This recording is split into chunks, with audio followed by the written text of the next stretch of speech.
លន់ក្នុងយប់ស្ងាត់ដូចបេះដូងនោះអ្នកកំពុងឈឺចាប់ជីវិតមួយត្រូវកាត់ផ្តាច់ដោយមួយវិនាទី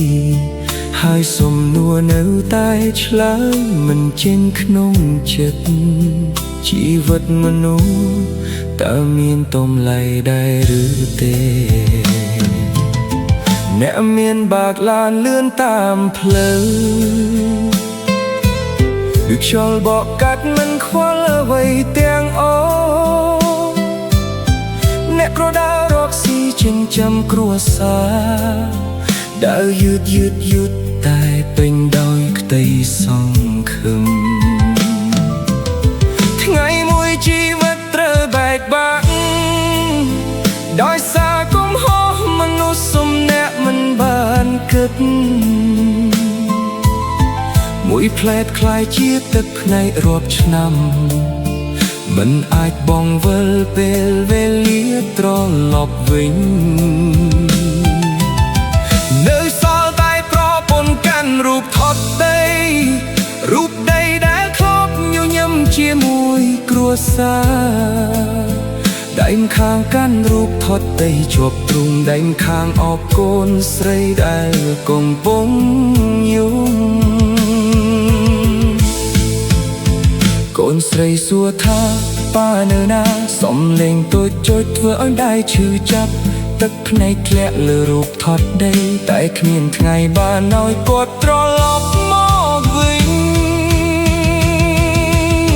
ផ្ទះតូចមួយដែលធ្លាប់មានសំណាយ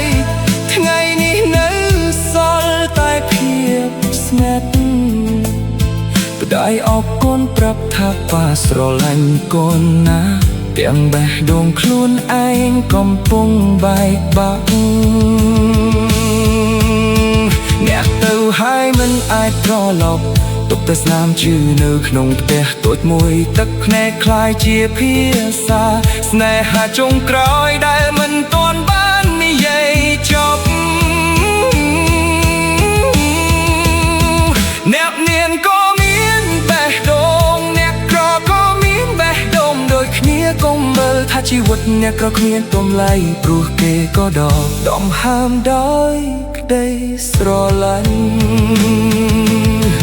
អ្នកថាគ្មានអ្នកណារងចាំតែអ្នកមិនដឹងទេថាខាងក្រោយអ្នកក្រុមអ្នកនេះមានបេះដូងកំពុងរងចាំរាល់ថ្ងៃមានក្តីស្រឡាញ់ពេញបេះដូងដែលមិនធ្លាប់គិតសោះទេគ្រាន់តែគេមិនមានសំឡេងខ្លាំងដូចអ្នកមានប៉ុណ្ណោះលុយអាចទិញឡានទំនើបតែមិនអាចទិញជីវិតដែលបាត់ទៅហើយទ្រព្យសម្បត្តិអាចសងជំនួសបានតែស្នាមឈឺនៅក្នុងចិត្តមិនងាយបាត់កូនអ្នកនៅរងចាំឪពុកដូចរងចាំពន្លឺព្រះអាទិត្យមិនមកវិញម្ដាយម្នាក់នៅយំរាល់យប់សុំលេងយំលីជាមួយខ្យល់ស្ងាត់សូមនោះគ្រប់គ្នាគិតមុនធ្វើមុនមួយវិនាទីខ្លាយជាអស់កលបបព្រោះជីវិតមិនមែនជាបោះលេងដែលអាចបន្ថែមឬកាត់ចោលបានអ្នកមានអ្នកក្រសុទ្ធតែជាមនុស្សដកដង្ហើមក្រមេឃតែមួយដូចគ្នាមានតែដងតែស្រឡាញ់ដូចគ្នាគ្រាន់តែជីវិតនងផ្លូវខុសគ្នាប៉ុណ្ណោះសូមកុំឲ្យផ្លូវមួយផ្លែតបំផ្លាញគ្រួសារមួយជីវិតទាំងមូលព្រោះរាល់បេះដូងដែលឈឺសុទ្ធតែស្រែកក៏រកសេចក្តីមេត្តាដូចគ្នា